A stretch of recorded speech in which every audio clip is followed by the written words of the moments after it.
বা একাধিক দলকে বাদ দিয়ে কোন নির্বাচন হলে সেই নির্বাচন টিকসই হবে না, সেটা ক্ষণস্থায়ী হবে।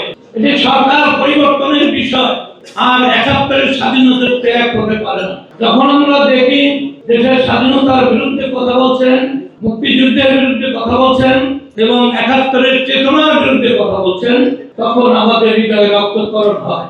আমি বলবো ইসলামিক মূল্যবোধে এই জাতীয় পার্টির সৃষ্টি হয়েছে। এরশাদ সাহেব রাষ্ট্রধর্ম ইসলাম করেছিলেন, মুসলিম মাদ্রাসার পানির বিল তিনি মাফ করে দিয়েছিলেন, তার অনেক ছিল এবং ভূমিহীন লোকদেরকে তিনি ভূমি দিয়েছিলেন। আপনারা জানেন শুক্রবার দিন ছুটির ঘোষণা করেছিলেন। বহু কল্যাণকর সেবামূলক কাজ করেছেন, যেটা বলতে অনেক সময়ের প্রয়োজন হবে। আমরা আশা করি আমাদের এই ৫৫ বছরে যে সমস্ত সংস্কার হয়েছে, যারা করেছে তাদের প্রতি সকল মানুষের কৃতজ্ঞতা বোধ থাকবে।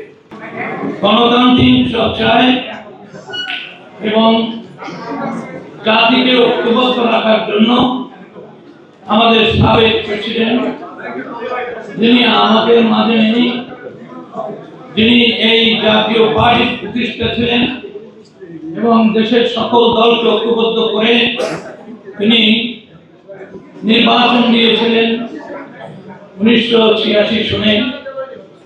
গণতান্ত্রিক চর্চায় তিনি ভেবেছিলেন যে সকল দলের অংশগ্রহণে একটি নির্বাচন পর্যায়ক্রমে। আপনারা জানেন যে সকল নির্বাচনে আমরা ছিলাম।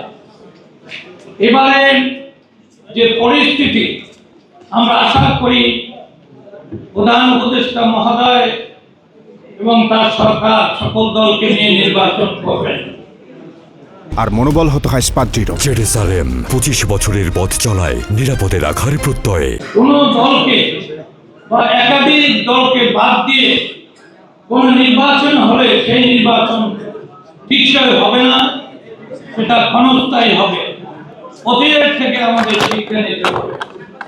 কাউকে ছোট করে দেখার অবকাশ নেই। আপনাদের স্মৃতির পাতায় অবশ্যই আছে ১৯৭১ সনে বঙ্গবন্ধু শেখ মুজিবুর রহমান স্বাধীনতার ডাক দিয়েছিলেন। আমরা সেদিন মুক্তিযুদ্ধে গিয়েছিলাম। জেনারেল ওসমানী সহ ১১টি সেক্টরের নেতৃত্ব ওসমানী সাহেব দিয়েছিলেন। আমি 9 সেক্টরে যুদ্ধ করেছি। মুক্তিযুদ্ধ স্বাভাবিকভাবে হয় নাই। ৩০ লক্ষ মানুষ রক্ত দিয়েছে। ২ লক্ষ মামুনের ইজ্জত দিয়ে এই স্বাধীনতার পতাকা আমরা যুদ্ধ করে নিয়েছি।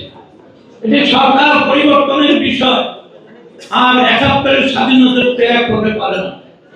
যখন আমরা দেখি দেশের স্বাধীনতার বিরুদ্ধে কথা বলছেন, মুক্তিযুদ্ধের বিরুদ্ধে কথা বলছেন এবং ৭১-এর চেতনার বিরুদ্ধে কথা বলছেন, তখন আমাদের হৃদয়ে রক্তক্ষরণ হয়।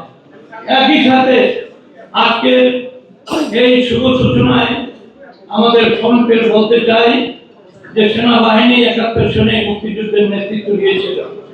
আমরা সবাই সেদিন মুক্তিযুদ্ধে ঝাঁপিয়ে পড়েছিলাম, কিন্তু নেতৃত্বে সেনাবাহিনী ছিল, সশস্ত্র বাহিনী ছিল।